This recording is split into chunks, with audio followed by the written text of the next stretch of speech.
Bom, hoje estamos aqui no nosso programa Memória dos Aposentados com o Dr. Plínio de Arruda Sampaio, uma figura ímpar do nosso Ministério Público. E eu gostaria de agradecer a sua presença, Dr. Plínio, e a sua disposição de sair dos seus afazeres para vir atender o meu pedido do Departamento de Aposentados. Eu sei que o senhor tem uma história fenomenal e isso precisa ser passada à posteridade. Então, creia que a nossa honra é muito grande por poder divulgar essa história, tanto para os que estão hoje na instituição, quanto para os promotores vindouros. Muito obrigada. Agradeço. Então, eu gostaria que o senhor começasse a entrevista nos contando, nos dizendo como é que foi quando o senhor entrou em 1954. Como é que era o Ministério Público? Como é que o senhor pensava? O que motivou o senhor a entrar no Ministério Público? Olha, o que me motivou a entrar no Ministério Público foi o meu pai. Eu fui um homem muito ligado ao meu pai. Muito, muito, muito.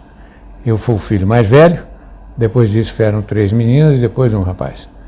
Mas eu fui chegadíssimo a ele. E meu pai era promotor público. Ele foi desembargador pelo 5º, mas ele, na verdade, sempre foi promotor. E o meu pai tinha uma característica curiosa. Meu pai não saía de casa, em hipótese nenhuma. Era do trabalho para casa, de casa para o trabalho. Em compensação, a nossa casa era um clube. Era um clube, porque ele recebia Deus e o mundo, sabe? E adorava conversar. E toda quarta-feira, precisamente quarta-feira, toda quarta-feira, às 2 horas, ele recebia os amigos dele, que iam lá, uns 4 ou 5 que iam sempre. Eu me lembro do Dr. Gilberto Kujawski, Dr. Mendes França, e vários outros assim, que chegavam. E ali comentava-se o Ministério Público, e eu assistia a essas reuniões.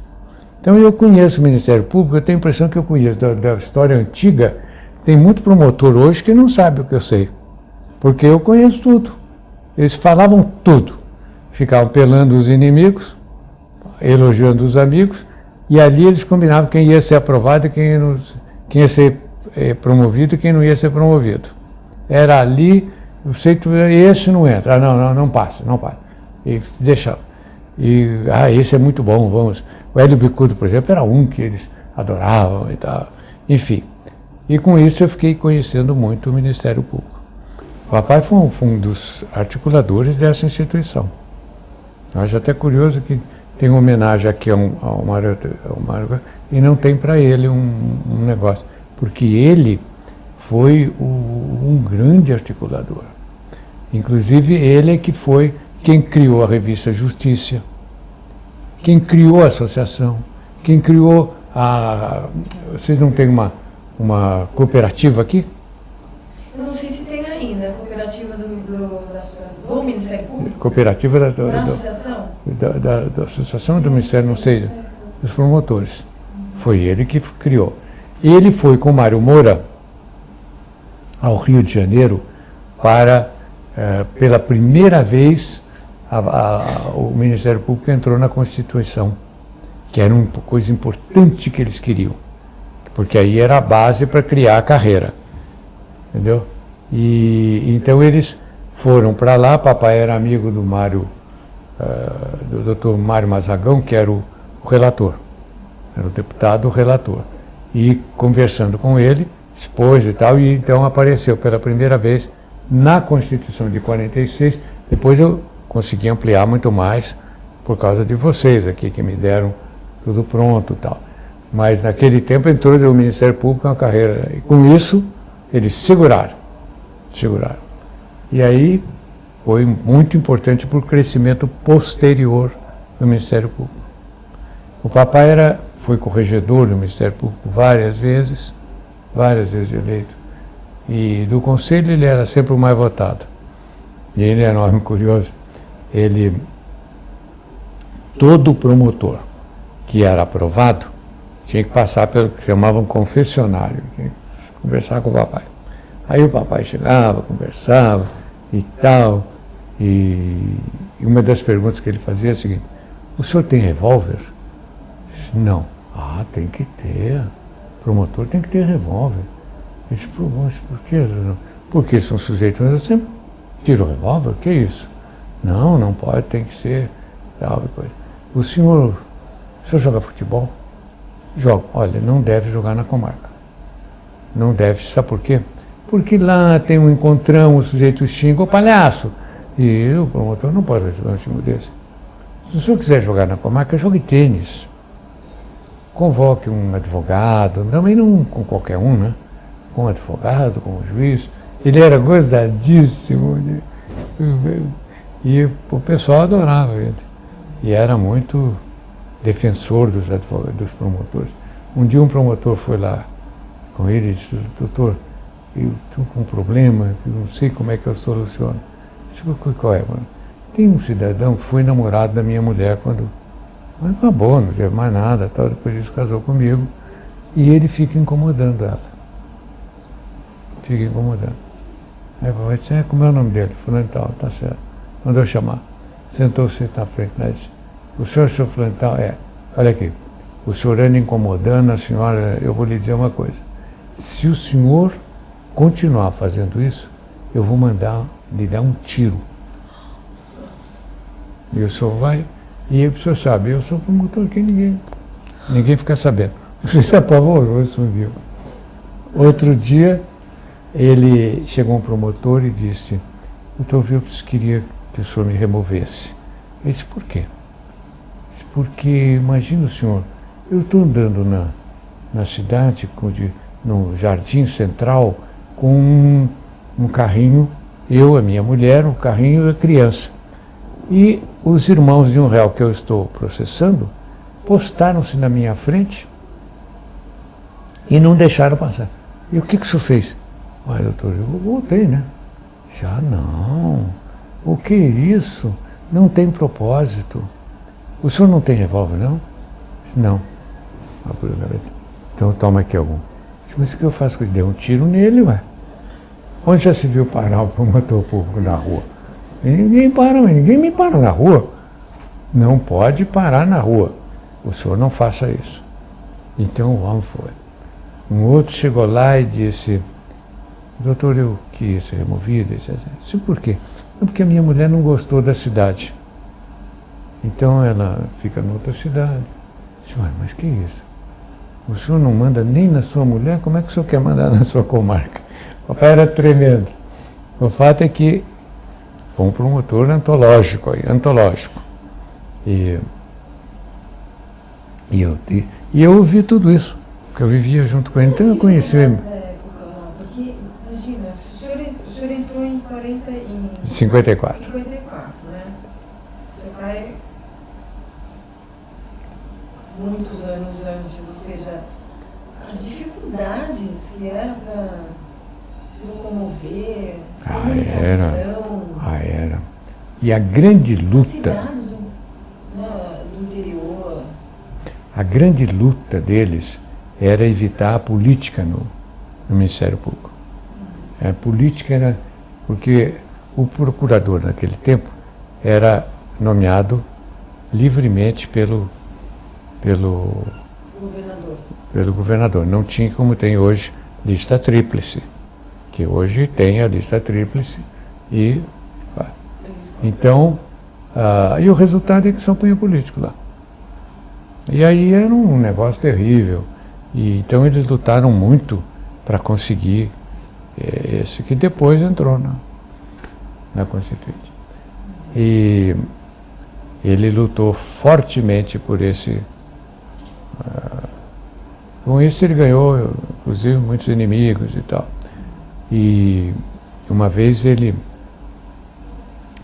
estava processando um sujeito, chegou um amigo dele, colega, e disse, fulano, esse aí, você toma cuidado, porque ele é irmão do secretário, da Educação. E, possivelmente, o papai ficou tão preocupado, de medo de qualquer coisa, que dormiu com o processo debaixo do travesseiro. Debaixo do travesseiro. Não permitir que não correr nenhum perigo de sumir com o processo e tal. Aí o que aconteceu? O papai não era nomeado. Inclusive, aí quando o Adhemar foi derrotado e veio o Fernando Costa então fez um projeto de lei que é esse que está vigente. Ele depois de umas tantas promoções, indicações, o cidadão está automaticamente. Foi por causa do papai, por causa do meu pai. Merecimento, né? Tem indicado tantas vezes por merecimento, aí não pode deixar. Tem merecimento? Indicado por merecimento, mas não sei se são 3 ou não sei quantas vezes, aí está nomeado. Não pode. Isso é tudo fruto do meu pai. Então ele é um dos articuladores dessa instituição. E por isso ele foi natural. Quando eu terminei a faculdade, falei, bom, aqui é direto. E fiz o concurso, passei numa posição boa, com notas boas, fui tranquilo para deixar ele muito tranquilo, né? Eu até eu senti a obrigação enorme, né? Não criar uma dificuldade para ele. Eu saí de São Paulo, fui para a casa de uma avó, da minha avó, em Taubaté, até aí onde eu conheci o Chester. E eu fiquei estudando. Fiz um programa de estudo fortíssimo lá e estudei, não apareci em São Paulo. Só vim na beirada. Na beirada, papai, que era outro escrupuloso, pediu férias e saiu de São Paulo. Para não ter nenhuma dúvida de que ele tenha falado com alguém, etc. Saiu de São Paulo. Eu vim, passei, fiz um concurso, passei bem, fui nomeado promotor substituto e até ter comarca em Campinas. Cheguei em Campinas, me acontece uma coisa bem interessante. Eu chego, me apresento, o juiz me indica a sala, eu vou para a sala, estou lá botando meus papéis na mesa, bate na porta, doutor, o leiloeiro está aí. Leiloeiro. Ah, tá bom. Saí lá fora. O que é? Doutor, estamos aqui, tinha umas 10 pessoas, e para o segundo leilão. O senhor vai presidir ou eu faço e depois dá para o senhor assinar? E eu que me deu um branco. Não tinha noção do que era o segundo leilão. Ai, meu Deus. Falei, um minutinho, eu estou ocupado aqui agora, deixa eu tirar aqui eu fechei a porta, liguei para o meu pai, aqui em São Paulo. Não está em casa. Ai, o que eu faço? Eu não tinha ideia do que se tratava. Aí eu lembrei que eu tinha um colega lá, ótimo, Álvaro Cury. Esse colega, ele desde o primeiro ano de escola, ele foi, trabalhava no gabinete de um advogado importantíssimo de Campinas chamado Romeu Tortima. E eu liguei para ele. E falei, sabe o que acontece? Como é o nome do leiloeiro? Eu abri a porta. Como é o seu nome, seu fulano? Fulano tal. Fechei a porta. Fulano tal. Ah, esse é um malandro. E não tem mais, isso é na lei antiga. O novo Código de Processo Civil não tem mais segundo leilão. Esse malandro deve ter feito o seguinte, ele combinou com esses caras de vender isso por um preço baratíssimo e dá uma diferençazinha para ele. E ele com isso, como você vai assinar, o juiz fica numa situação difícil de diminuir e você vai ter que defender. Porque o juiz vai perguntar para o senhor como é. E você vai ter que defender aquele preço absurdo. Absurdo, vão ficar até mal, pode até pensar mal de você. Ah, tá bem, ok. Tá bom, obrigado. Abre a porta. O senhor fulano, como é mesmo que o senhor falou?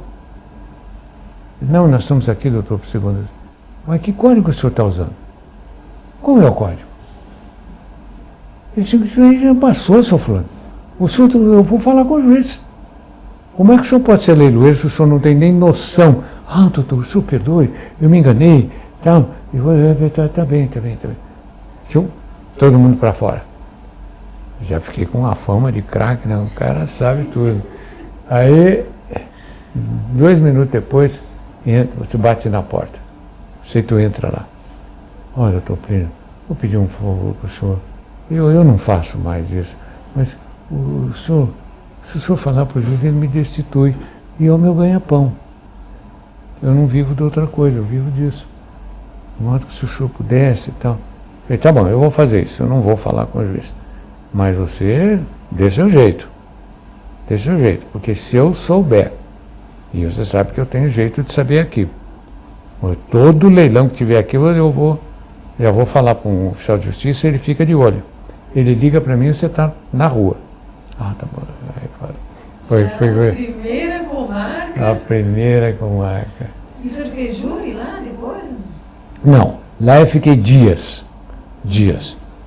Logo em seguida eu fui para a minha comarca, que foi Sertãozinho, uma cidadinha pequena perto de Ribeirão Preto. Um lugar que é um calor infernal. Hoje é uma bruta cidade, era uma cidadica. Uma cidadinha muito pequenininha. Hoje ela é muito grande porque ficou aquela indústria de fazer máquina para usina. Então ficou imensa. Não tinha nada na cidade? Nada, era mínima. Não tinha lugar para dormir, casa, assim? Eu aluguei uma casinha, não, tinha uma cidadinha, né? Aluguei uma casinha, fui dar com a Marieta, mudamos para lá. E eu sou muito católico, né? Então eu ia muito à igreja e participava muito da coisa, o padre gostava muito de mim e tal. E, enfim, na procissão, a Marieta que fez, Nossa Senhora, a Marieta fazia o andor, eu carregava, enfim, era uma figura fiquei muito querido ali na cidade e tal. Aí teve um júri. Meu primeiro júri. Aí eu preocupado e tal, e escrevi a minha acusação inteirinha. Aí fui ler para a Marieta. Quando eu comecei a ler, a Marieta disse, negativo. Onde já se viu, você fala muito bem, a vida inteira você falou, que como eu era dirigente da Juventude Universitária Católica, da JUC, eu falava muito para 10, 100, 200 pessoas, falava para vários, sem problema nenhum, não tinha. Então, eu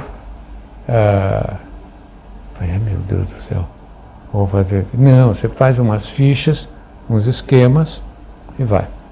Eu fui meio nervoso, meio preocupado, cheguei lá. Entrei no júri e tal, sentei ali, aí veio o oficial de justiça no meu gabinete, sortearam os jurados sentaram ali, virou para mim e disse, doutor Plínio, consta que um jurado aqui, o seu fulano de tal, ele correu com todos os outros jurados, com a mulher do réu, pedindo para absolver. E a mulher do réu pertence a uma família com muita gente. Só a família dela elege um vereador. Então ele fez isso, porque ela é uma família muito poderosa aqui, muito forte. Aquilo me deu uma raiva. Mas não é possível, é o fim do mundo. Né? Qual que era o assunto que ia ser? Era um crime terrível. Coitado, na verdade duas vítimas. Porque o primeiro era o jardineiro. E era proibido o jardineiro ter galinha. E o jardineiro tinha uma galinhazinha. Porque ela fugia e comia o jardim da dona. Aí, e aconteceu isso. Aí ela chegou para esse cidadão, o réu, e disse, olha, você vai lá e cobra dele não sei o quê, e mata a galinha. Aí, quando ele chegou, o sujeito saiu com a criança no colo. Pô, não, o que é? Não, você, a galinha, daí discutiram, daí ele, pum, matou o sujeito, deu um tiro no cara. Com a criança, o sujeito caiu com a criança no chão. O perigo de machucar a criança e tudo. Bom, Então, aí eu comecei lentamente, dizendo o que era o júri, o que representava, o avanço que o júri representava e a honra que era para uma pessoa ser nomeado, ser escolhido jurado, porque isso mostrava que era um cidadão respeitabilíssimo a ponto de a sociedade julgar que ele podia ser um juiz, julgar o outro. Terminei com isso, eu me entusiasmei e esqueci do nervoso da acusação. Comecei a falar, me inflamei e tal. Bom, se até hoje os senhores conheceram aqui um juiz bonzinho, católico, vai na missa, vai na procissão, e eu sou muito moço. Tem umas pessoas que não me conhecem, não. Os senhores não me viram do outro lado.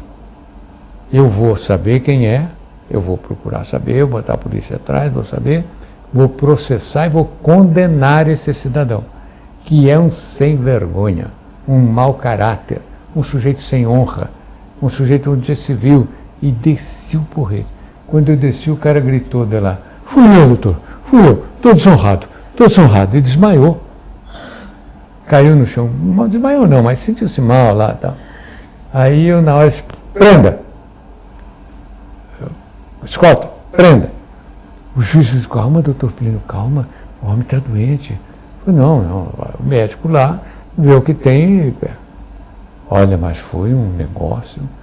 Aí eu me lembro que quando eu desci, tive que descer para ver uma coisa lá, tinha uma mocinha na escada, ela saiu correndo, de medo. Com medo. Ficou brava. E aí então eu, bom, a partir daí então, nossa senhora, ficou uma coisa louca. Aí eu fiquei na cidade, respeitadíssimo, né? Eu sei ter sabido e brabo, são duas coisas. Aí um dia eu fui assistir um cinema, saí do cinema, fui para uma sorveteria comprar um sorvete com a Marieta, entrou um soldado, um oficial, um sargento. Falei: pois não, o que é? Ele falou: por favor, feche a porta. Eu falei: uai, por que o senhor está dando essa ordem? Ele falou: quem é o senhor? Eu sou promotor aqui. Quem é? Aqui está dando essa ordem. Não, doutor Plínio, é que está havendo um tumulto. Vai haver um tumulto aí pelo seguinte: o senhor está vendo a praça? Vem aqui. Eu olhei, tinha um grupo de gente aqui e um grupo de gente lá adiante, esse é o pessoal daqui, é o pessoal do prefeito que ganhou. E o pessoal de lá é o pessoal do Jânio Quadros, que perdeu. Então o Jânio nos mandou aqui para evitar isso, porque eles estão querendo fazer uma passeata com uma vaca. E eu olhei, tinha uma vaca na frente da casa do prefeito. E amarrada a vaca, estava escrito assim: a vaca foi pro brejo. E o pessoal de lá não quer deixar. Ai, que ótimo. O pessoal de lá não quer deixar. Então, se for, o senhor vai ter coisa, então precisa evitar. Tá? O senhor espera um minutinho. O senhor não se afobe. Espere um minutinho. Eu vou tentar uma situação aqui. E saí, fui para a casa do prefeito. Cheguei, o prefeito viu: doutor Plínio, faz favor, vamos entrar, tal. Eu entrei, falei: o senhor me dá licença? Estava cheia a sala, eu queria conversar com o senhor em particular. Disse: não, vamos até o meu quarto. Aí fomos até o quarto dele. Aí eu disse: o senhor pode fazer isso, e se for lá vai sair tiro, pode machucar um seu, pode machucar um dele, e o senhor transforma um dia de enorme alegria para o senhor e para os seus amigos num dia de tristeza. Nunca se recordará disso sem isso. Então, se o senhor disse: olha, doutor Plínio, eu não tenho condições nenhuma de falar isso para o meu pessoal, mas o senhor tem. O senhor falaria para eles? Claro, vamos lá. Fui para a sala, juntou a gente, e eu fiz um discurso dizendo: olha, falei o mesmo discurso. E o povo concordou, bateram palma e retirou-se todo mundo. Então eu tenho eu fiquei querido mesmo, sabe? e realmente querido. Mas eu fiquei em Sertãozinho muito pouco tempo, porque em 1961, em 24 de agosto, você vê, eu fui para lá em dezembro, em 24 de agosto, o Jânio renuncia. O Jânio renuncia, eu ligo para São Paulo para falar com meu pai. O meu pai disse: Plínio, que bom que você ligou, tal. Venha para cá porque eu quero você aqui do meu lado. Eu preciso de uma pessoa e eu quero você aqui. Vamos resolver, tal. Na verdade, eu era muito mais político que o meu pai. Eu conhecia, eu fazia política acadêmica, conhecia Deus e o mundo, e tem um jeito de política, e ele não tinha, né? Brabo, que não sei o que, queimava com qualquer coisa, eu não. Bom, então venha. Nessa mesma noite, eu peguei um trem em Sertãozinho com a Maria, tem Barrinha, cheguei em São Paulo de manhã, e nunca mais voltei para Sertãozinho. Andei buscar a mudança lá e nunca mais voltei. Aí servi no gabinete do meu pai. Servi, ajudei-o, fiz coisas muito interessantes. Como foi esse momento político? Foi um momento muito forte, pelo seguinte: o Jânio, quando os militares tentaram, a direita tentou evitar que o Juscelino tomasse posse. Então, aquele Ribeiro da Luz, Lauro Ribeiro da Luz, ou Cláudio Ribeiro da Luz, um deles, Ribeiro da Luz, era o presidente. Ele inventou o Café Filho, que era o que devia assumir o vice. Ele fingiu que estava doente, se afastou, e aí eles resolveram nomear um outro, nomearam o Carlos Ribeiro da Luz para presidente no lugar do... Esse Carlos Ribeiro da Luz, muito inábil, chama o general Lott, que era o ministro da Guerra, e não dá um chá de cadeira de meia hora nele. O que não se dá, primeiro, para um general, segundo, para um homem velho, né? Muito mais velho que ele. Tal. Recebeu de pé na porta, não mandou entrar, disse: olha, o senhor está despedido. O Lott bateu continência e foi embora para casa, chateado. Chegou de noite, foi deitar. Na hora que ele foi ao banheiro para escovar o dente, ele olhou pela janelinha e viu que tinha luz no apartamento de baixo, onde estavam reunidos o general Denis, vários generais. Ele olhou e disse: vocês estão conspirando, né? Ligou para ele: vocês estão conspirando, não estão? Estamos sim, vem aqui para baixo. Aí ele desceu, o pessoal contou que estava. Disse: tá bom. Chegou às 8 horas da manhã, bateu na porta o senhor está preso. Prendeu o presidente e empossou o Juscelino Kubitschek. E ganhou o título de Marechal da Legalidade. O Marechal da Legalidade. E aí, dentro do Ministério Público, o senhor assessorando? Bom, e aí aconteceu o seguinte: o chefe de gabinete do secretário da Segurança era um general Honorato Pradel.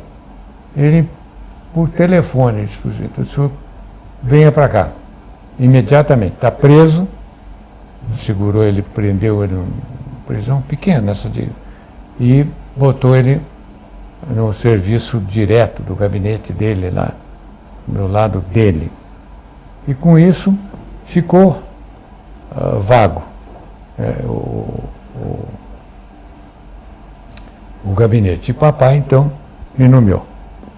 E eu fiquei no gabinete do papai, cuidando das coisas dele e fazendo um pouco de política de boa vizinhança, porque o papai brigava com a sombra. Aí até teve um caso interessante. Eu era muito ligado a Dina Saraiva, que é filha daquele livreiro Saraiva. Tinha uma livraria, era queridíssimo dos estudantes de Direito, fiava para todo mundo, e estudantada gostava demais dele. A Dina era muito católica, eu também, nós tínhamos muito contato. E um dia ela me disse, ô Plínio, eu vou aí com uma pessoa que queria conversar com você um assunto. Quando chegou lá, era um casal, ele era um sargento do exército e uma senhora. Aí acontece o seguinte, ela foi prostituta, mas já deixou, largou tudo. Eu que fui porque a Dina tinha uma associação para fazer recuperação de mulheres da vida. E fazia mais espetacularmente. Aí arrumava, conseguia profissão, conseguia um dinheiro para elas e tal. Acontece que ela, coitadinha, estava velha, feia, tudo, remoçou, ficou bonita, nós cuidamos dela e tal. E ela casou-se com esse sargento. O sargento, eu contei, eu disse, conte porque não tem, ele vai descobrir mesmo. Ela contou e disse, não faço questão, não faço questão. Agora tem uma coisa, não pode a minha família saber. Porque se a minha família souber, a primeira briga que eles tiverem, isso vem à tona. E aí acabou. É um negócio horrível, né? Então, precisa... tá bom, tá certo. Então, o senhor espera um minutinho aqui. Telefonei para o lugar onde tinha os prontuários. A Cafetina encontrou-a na rua e disse, vai lá em casa, tal dia, tal hora. Todo tal dia, toda tal hora, porque você está me devendo ainda. Você saiu de lá e ficou uma dívida. Você tem que me pagar. Aí ela pediu e tal, mas a mulher foi inflexível. E então eu estou aqui. Como é que faz? Aí eu falei, não tem problema. Liguei o telefone. É do prontuário, tá? Metade do prontuário de fulano e tal. Aí você desceu com o prontuário, eu peguei o prontuário, abri na frente dela, ela fez, era ela assim. Eu olhei, mostrei para o cidadão, mostrei para ela. Então só aqui, ó. Rasguei, o que é um crime, né? Eu falei, não, mas eu vou, que isso? Sou processado. Entendeu?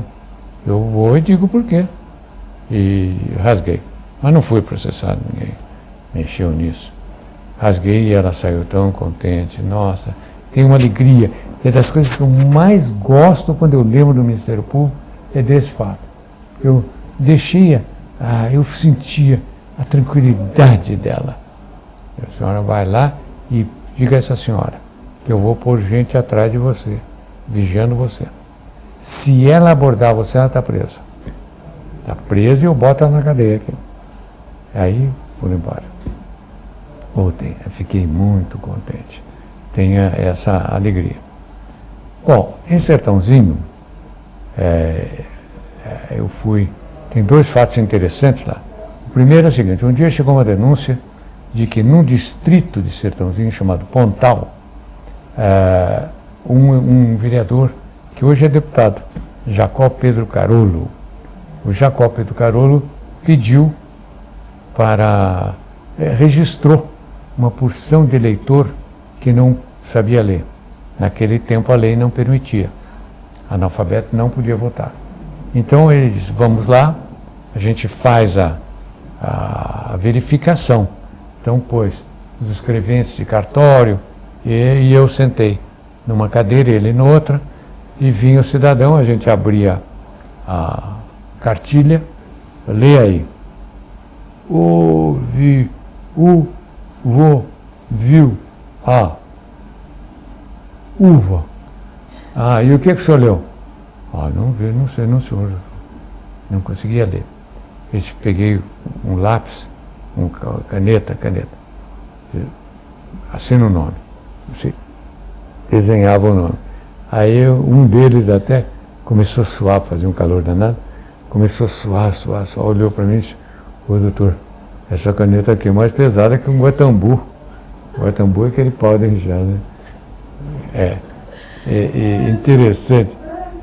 E eu achei muito curioso porque muitos anos depois, eu, exilado, fui trabalhar na ONU, na FAO, na Organização Mundial para a Agricultura e Alimentação.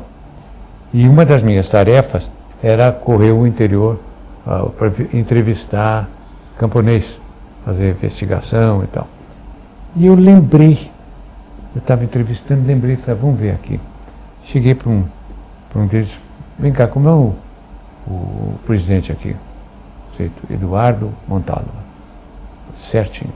Pois bem, eu não estou mais lembrado dos números, mas fundamentalmente é o seguinte, eu entrevistei um 100%.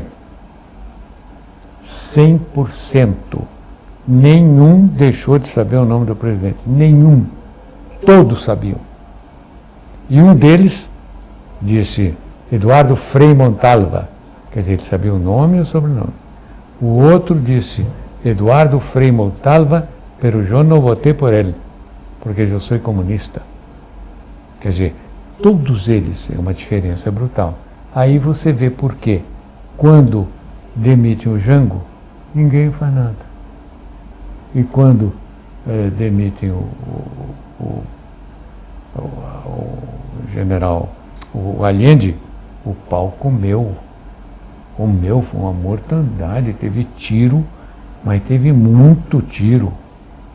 Muito tiro. Entendeu? Por causa disso. Exatamente essa diferença brutal entre um e o outro. E depois de Sertãozinho, você veio para São Paulo, né? Certo, mas aí aconteceu o seguinte. Aí, meu pai veio para São Paulo, eu vim para o gabinete dele, e no gabinete dele, quem frequentava muito o gabinete dele era o Cavalho Pinto, o governador Cavalho Pinto. E o Cavalho Pinto, quando eu terminei, o papai foi para o tribunal, e eu voltei para a comarca, mas dessa vez eu fui removido por antiguidade, eu já tinha antiguidade, e fui para Pindamonhangaba, que é outra cidade, uma cidade maravilhosa, um encanto de gente, um amor, foi tudo em paz e tal. Porque em Sertãozinho eu briguei fortemente com os usineiros de açúcar, porque eles pagavam muito mal, entendeu? Problema trabalhista, né? Problema trabalhista eu chamava, pagavam muito mal. E eu então entrava com... Um dia eu estou lá, vem um senhor lá, com 3 moços grandes, e dizer o seguinte, doutor Plínio, olha, houve eu estou reclamando tal coisa. Aí eu disse, me dá os documentos aqui. Eles deram os documentos, eu olhei, falei, mas os 3 moram na mesma casa? Eles moram na mesma casa. Porque você pode descontar pela lei trabalhista, você pode contar 30% do salário do trabalhador, dando, se você der, a casa para morar. Mas morava o pai e 3 filhos, eram 4 numa mesma casa, não podia descontar de todos, só podia descontar de um, né? Óbvio. E eu disse, mas como? Ele desconta dos 4, desconta dos 4. Tá bem, me dá aqui. Juntei os 4, mandei tirar uma fotografia. O senhor tira uma fotografia da sua casa, o casebre lá do tempo, e me traz. E tirei uma fotografia da minha casa. Entrei em juízo e disse, olha, eu pago R$1.600 cruzeiros por essa casa. Eles pagam isso, não está certo. O juiz, não precisou nem ouvir a palavra. Os caras ficaram furiosos, porque tudo isso ficou sabido e eles tiveram que pagar para todo mundo. Foi uma bomba. Mas ficaram... na frente, né? Nossa, eles ficaram com ódio de mim, ódio. Bom, um dia vem um colono, bate na minha casa, me diz, doutor Plínio, eu fui tirar a minha mudança e o usineiro não deixou sair. Eram os Marquesi, que eram os maiores usineiros de lá, riquíssimos, riquíssimos. Um dos Marqueses tinha dado para a mulher, quando ela fez um aniversário lá, um rubi de Burma que ela usava aqui. Um rubi que custou, diz que o banheiro da casa dele tinha custado R$400 mil. O banheiro da casa desse cara, era milionário. E tinha um advogado, que era muito meu amigo. Aí eu chamei e disse, ó, doutor Sting, acontece o seguinte, esse moço fez isso e não pode, porque isso é sequestro, isso é um crime. O senhor sabe disso? Sei, claro. Pois não, eu vou falar com ele. O senhor telefonou, depois ligou para mim e disse, doutor Plínio, falei com ele, ele disse que o senhor pode ligar para ele que ele tira o cidadão, ele quer só dar uma explicação para o senhor, por que ele fez isso. Tá bom, liguei. Liguei, o cara vira para mim no telefone e diz, pois não, doutor Plínio, o senhor... Então eu queria lhe fazer uma pergunta. Qual é a pergunta? Quando eles vão bater na sua porta, na minha porta, famintos, pedindo pão, eu devo dar o pão ou mandar ele para a casa do promotor? Aí eu virei, essa pergunta o senhor vai responder amanhã na delegacia. Disse, como? Amanhã na delegacia, o senhor não foge, porque senão o senhor vai preso, eu mando a polícia pegar o senhor. O senhor apareça lá. Às tais horas eu vou estar lá e quero o senhor lá. Bom, 2 minutos depois me liga, o que houve? Então, eu disse, pois é, você vai lá, avisa esse cidadão quem eu sou e diz a ele que se ele brincar, ele está preso. Está preso porque ele vai ser processado, ele está preso. Aí, eu fui, quando eu cheguei lá, estava assim a cidade inteira, a vilinha lá, inteirinha na porta ali. Eu cheguei, foi aquele silêncio, todo mundo.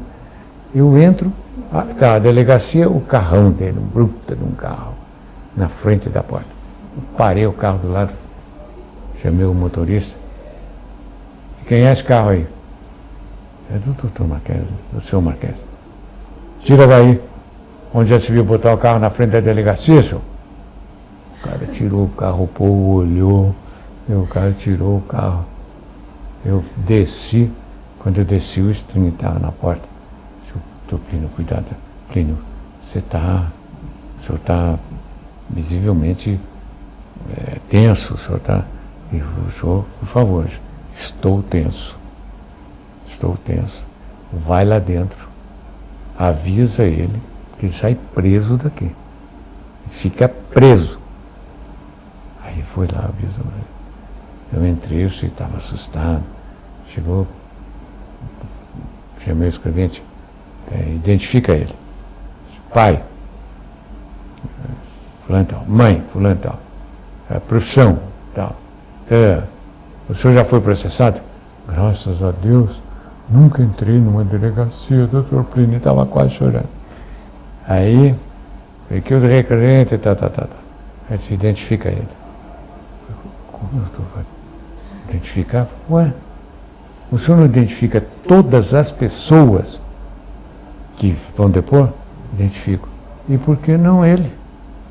Ele tem alguma coisa especial? Não. Quando ele fez isso, aí o homem derreou e ficou, arrebentou-se, viu que não tinha condição. Eu disse, o senhor recebeu ontem uma telefonema assim? Não, doutor, eu não. Ah, não? Não. Mas não foi o senhor que disse, fez essa pergunta para o... Não, doutor Plínio, deve ser algum empregado meu que pensou que era trote e fez uma brincadeira com o senhor. Não, de jeito nenhum. Se o senhor recebesse um telefonema do promotor, assim, o senhor responderia a ele que não, dessa forma? Não, doutor Plínio, que o declarante não responderia ao promotor, assim. O senhor não responderia a ele dessa maneira porque o senhor, porque ele é promotor ou porque ele é uma pessoa... Não, doutor, por causa do senhor. Não é por ser promotor, é por causa do senhor, sim, senhor. Ah, tá bem, que o declarante, Assine aí. Assinou. Quando eu saí, o povo na rua, bateu palma.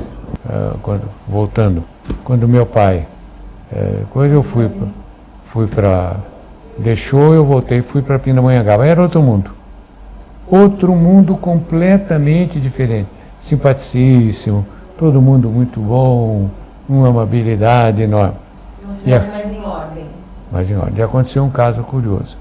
Eu fiquei ligadíssimo à cidade, porque o prefeito era um homem muito bom sujeito, e lá vivia o Alckmin, o jogador, esse governador. E eu era muito amigo ele era mocinho, menino, e eu era muito amigo do pai dele. O pai dele era um pesquisador importantíssimo, um pesquisador da Secretaria da Agricultura, um homem muito católico, nós íamos muito à igreja e tal, e ele foi o homem que fez o seguinte: quando você planta arroz, você planta e depois inunda, nasce o arroz. Mas antes dele, junto com ele, nasce uma outra plantinha que não presta. Então, precisa tirar a mão.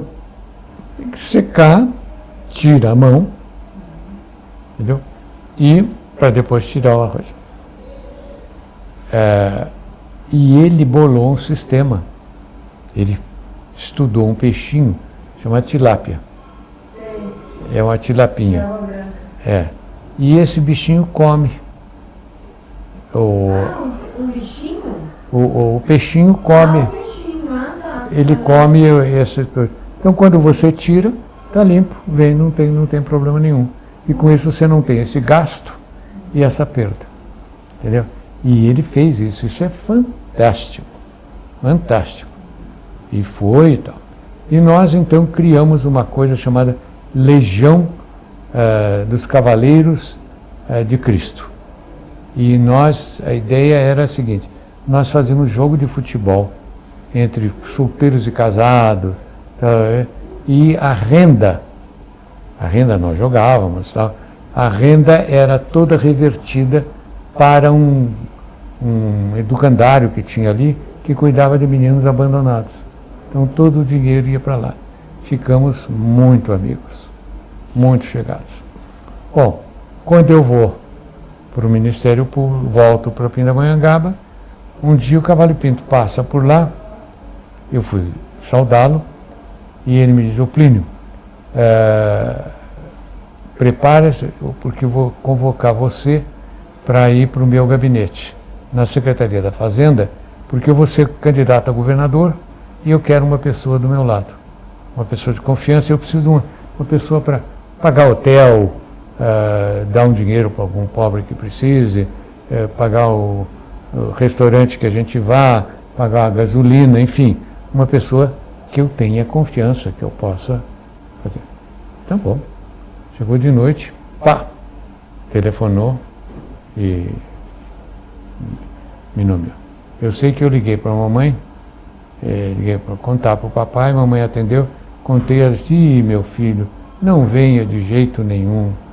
E aí quem me chamou para o gabinete foi o Chopin Tavares de Lima, que foi deputado depois. Aí o Chopin tire da cabeça do Plínio, não venha, política é um negócio perigoso, tal. E aí disse: dona Marieta, isso é mais fácil um boi voar. O Plínio já está aí, está indo para aí. A senhora vai recebê-lo daqui a uns pouquinhos minutos. E de fato. O senhor já gostava da política, né? Nossa Senhora, eu nem sei quando. Uma vez me perguntaram: quando é que você começou a se interessar pela política, pensou em ser candidato a presidente, quando é deputado? Eu disse: olha, eu não tenho muito certo, mas deve ser no 4º ou 5º mês da gravidez da minha mãe. Eu sempre, porque, como eu contei para você, o papai ficava em casa, conversava, eu ouvia aquilo tudo, né? E eu tinha um tio queridíssimo, que era prefeito de Taubaté, da nossa cidade. E então a primeira vez que eu participei da política, o primeiro comício que eu fiz, eu tinha 5 anos de idade, porque o Armando de Salles Oliveira era o governador de São Paulo. Ele foi a Taubaté e foi recebido com um almoço no cinema da cidade. Tirava-se, naquele tempo o cinema era assim, né? Normal. Tirava-se as cadeiras e mudava as mesas, fazia um banquete, e o povo podia assistir de cima. Era muito democrático. Podia ver os ricos comerem. Então ficava lá, juntava de gente para ver. E eu morava ali perto. Quando veio, a empregadinha, a pajem, me levou e eu fiquei lá em cima, no primeiro balcão, vendo. Aí chegou o Armando Salles. Bateu palma, eu bati palma. Palma, palma, palma. Aí sentaram-se todos. Quando sentaram, cessaram as palmas. E eu achei o fim do mundo aquilo, porque eu queria bater mais palma. Então bati palma, sozinho. E quando eu bati palma, uma criança de 5 anos batendo palma, foi uma festa, né?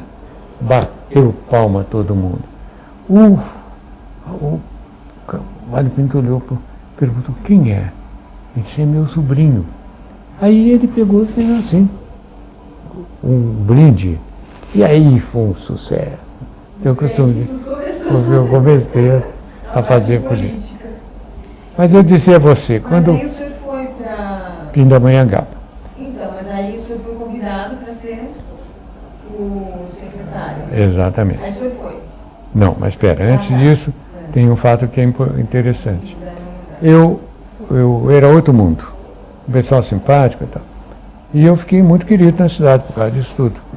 Bom, um dia tem um júri, eu fui a um júri, e um soldado que tinha atirado numa criança de 10 anos que tinha roubado uma manga, não sei o que, não sei que saiu correndo, um soldado, então, matou pelas costas uma criança de 10 anos. Eu estava acusando e veio para defendê-lo um advogado de fora da cidade, que não era da comarca. Ninguém conhecia, nem eu, nem ninguém. E o cidadão comete um erro brutal. Em vez de atacar os meus argumentos, ele me atacou. O senhor, o advogado, está mentindo, é um mentiroso, ele é um homem malvado, está contra o meu cliente, tal. A tal ponto que eu interrompi e pedi ao juiz, doutor Meritíssimo, esse homem não fez a defesa, ele me atacou e não atacou os meus argumentos, esse réu está indefeso. Eu gostaria que o senhor desse uma advertência a ele, porque o réu está indefeso. E isso é um cúmulo. Aí o juiz falou, mas então, não sei, terminou. Bom, que eu olho o jurado. E um deles disse também, como que ele diz, nós cuidamos dele. A tal ponto que eu fui obrigado a dizer o seguinte, olha, senhor jurado, deixa eu dizer uma coisa ao senhor. Esse senhor cometeu um erro palmar, que em vez de discutir os meus argumentos, ficou me ofendendo. Eu sei que os senhores me querem muito bem, que eu sou muito querido nessa cidade, e eu temo que os senhores, por causa disso, prejudiquem o réu. Os senhores, para puni-lo, os senhores deem uma pena muito pesada. Não, ele tem defesa, esse senhor. Ele tem defesa. É uma pena que o cidadão lá não fez. Mas ele é um pobre homem e não pode ser condenado. E foi a sorte, porque senão, coitado, tomava um negócio violento. Mas foi muito bom. Aí eu vim para Sertãozinho, vim de Pindamonhangaba, vim para São Paulo, fiquei no gabinete do Cavalho Pinto, e aí ele, quando faltavam uns 15 dias para terminar para a votação, ele me chamou e disse, Plínio, pode sair da campanha, eu já estou eleito, não preciso mais de você para coordenar, eu tomo conta disso aqui. Eu sei que você tem uns companheiros na JUC que vocês fazem planejamento, porque eu tinha um grupo de arquitetos, meus amigos, e nós fazíamos planejamento econômico, planejamento da JUC, de trabalho e tal, e fomos treinados por um sociólogo canadense, de origem de fala francesa, que esteve no Brasil assessorando uma sessão da JUC. Esse rapaz ficou conosco em São Paulo, quando acabou essa sessão da JUC. Disse, olha, eu vou com vocês para São Paulo para discutir, mostrar o negócio, como é que é. E ficou conosco e aprendeu, nos ensinou a fazer esse plano. E nós sabíamos planejar muito bem. E daí ele foi embora, eu fiquei.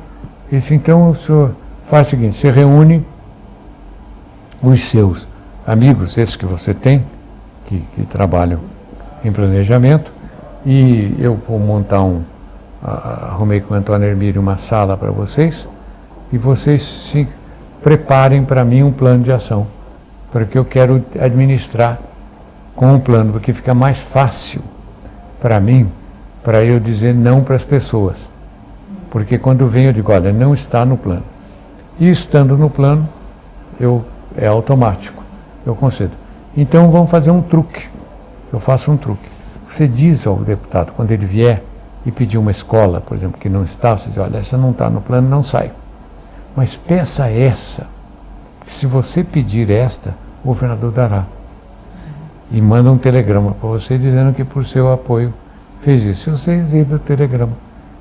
E foi um sucesso total. Então eu peguei o pessoal da JUC, durante 6 meses nós trabalhamos dia e noite e fizemos o plano. E fizemos esse plano de uma maneira muito interessante. Porque normalmente como é que se faz um plano? Pega 3 ou 4 bacanas, faz um plano, né? Põe esse plano na Assembleia e esse plano é inteiramente aprovado. Porque, na verdade, não é o povo que fez o plano, foram 4 ou 5. E, na verdade, o relator. Porque o que acontece? Ele, quando você põe uma emenda, no plano, numa Constituição, todos os artigos são interligados. É uma lógica interna. Todos os artigos se referem entre si. Se você corta este, você afeta imediatamente 2 ou 3. Às vezes você afeta até um capítulo inteiro. Então o que faz o relator? Ele chega e diz, olha pessoal, se mexer nesse, vai mexer nesse. Como cada artigo desse foi o resultado de uma barganha fortíssima de um deputado, para conseguir colocar aquele artigo que interessava ao seu eleitorado, ele nega. Então o que o relator quiser, passou. Não adianta emendar. Então eu propus ao Fernando Henrique, que foi o relator do regimento interno, e o Fernando topou, eu disse, Fernando, vamos fazer o seguinte, vamos mudar esse sistema. Vamos fazer o seguinte, não tem relator, não tem comissão de redação. O projeto entra, abre-se um período de consultas populares. E quem quiser se inscreve, fala, e quem quiser apresentar uma emenda, pode apresentar uma emenda. Deputado, senador e pessoa do povo. Vai e apresenta. E isso tudo é reunido numa comissão chamada de sistematização, sistematiza tudo isso, e aí quando chega terminada essa fase, entra em plenário com as emendas todas. E na comissão de sistematização, o sistema era o seguinte, você punha uma emenda, ela era aprovada. Para você retirar essa emenda, você tinha que ter 2/3 dos presentes na sessão. Bom, acontece que os deputados não iam na sessão nem a pau. A maioria dos deputados não ia. Porque, naquele tempo, a sessão era assistida pela turma da CUT. Naquele tempo se chamava CGT. Sindicalistas. Faziam um barulho danado. E jogar moeda para os caras quando eles votavam contra. E faziam um diabo. E mais, tiravam fotos do cidadão e colocavam a foto na cidade do cidadão, dizendo traidor da classe operária. Era um desastre eleitoral do tamanho de um bonde. Eu ganhei muito voto de deputado que vinha para mim e disse, Plínio, eu voto você quer, mas olha, por favor, fala com o pessoal para não pôr. Eu disse, eu não posso falar, eu não mando neles. Não, mas eles ouvem você. Faz o seguinte, pelo menos na minha cidade, para o meu filho que vai na escola, fica lá com o pai, coitado, os alunos, os coleguinhas mexem. Eu até tá bem. E fiz isso. E ganhei muito voto, muito voto. Então ele foi uma coisa interessante. E com isso eu fiz, entendeu? Fui. Bom, o resultado foi que nós fizemos a Constituição. Entendeu? Praticamente inteirinho. E eu, com isso, me projetei muito. Porque aconteceu o seguinte, no dia que o Cavallo Pinto mandou o plano para o... tinha que obter a autorização. E para que o plano pudesse funcionar, nós inventamos uma coisa chamada orçamento plurianual. As verbas do plano estavam todas aprovadas para os 4 anos. As verbas de manutenção, as verbas normais, pagar, comprar coisa, mantimento, essas eram todo ano. Tinha que apresentar, tal, discutir, votar. E as verbas para que era para não ter perigo de ficar parado. Porque antes você tinha, os planos não eram executados, porque você tinha o chamado reajuste de preços. Porque votava, não fazia daquele preço, pedia reajuste. Aí era uma negociata. Dinheiro para baixo e para cima. Para deputado, para tudo. Um mensalão por dia. Então, nós resolvemos acabar com isso. E o centro, quando entrava, sabia. Olha, não tem reajuste. Você estude o preço, porque o pessoal fazia o seguinte, punha o preço lá embaixo para ganhar. E depois acertava aqui em cima. Entendeu? Então eu falei, não. Aqui é o seguinte, ou põe o preço certo, porque senão não tem reajuste. Vai embora. E o pessoal, mas aí um deputado chamado Romano Lossaco, esse deputado Salvador Romano. E esse Salvador Romano fez um discurso na Assembleia, dizendo, não, isso aqui é um cheque em branco? De jeito nenhum. Se eu desse cheque para ele, ele nem me recebe no Palácio, quando for votar o orçamento. Nem me recebe. Não vou de jeito nenhum. Aí contaram para mim, olha, ele disse isso, não vai aprovar. Ah, não vai? Tá bom. Em 1981, né? Exato. Na verdade, o senhor estava na política, se aposentou, continuou na política, aí em 88 teve a Constituição, aí o Ministério Público, quando o senhor voltou, o Ministério Público quis ouvir, não foi aquela... E me fizeram, eu pedi 3, eu tinha direito a 3 assessores, levei 3 promotores. Levei o Marrei, o Cláudio Broeto e o Plínio Gentil. O Plínio Gentil, o Broeto e o Marrei. E eles me levaram pronto, feito pela CONAMP, o estatuto que está aí. E aí eu então simplesmente assinei embaixo e coloquei. Eu mesmo não tenho mérito nenhum, o mérito é todo de vocês aqui mesmo. Né? E aí aconteceu uma coisa curiosa, né? Como os deputados queriam me agradar, e tudo que é deputado tinha um interesse num projeto, num artigo, no outro artigo. E falamos, o jeito aqui é agradar o promotor, é votar o que ele quer. E eu votei. Entendeu? Exatamente. Eu só tive um ponto que eu quis entrar e aí não deu certo. Eu queria que o promotor não pudesse ser político, não pudesse disputar. E o Ibsen ainda disse, mas você vem falar isso? Eu disse, mas um erro não justifica o outro. Ué. O fato de que eu tenha cometido esse erro não justifica, não pode. Porque o promotor tem muito poder, né? E com a Constituição aumentou bastante. Ganhou um um poder, né? Ganhou mais ainda, né? Mais ainda, É um poderosíssimo. Então, hoje nós conversamos com o Dr. Burli, que esteve lá, o Dr. Sabella, que era da Conamp, e o Dr. Araldo. Exato. Aí... E então, mas aí ele ganhou estourado. Eu fui derrotado. Aliás, eu na Constituinte costumava dizer que eu fui que nem o general Aureliano Buendia, daquele livro 100 Dias de Solidão.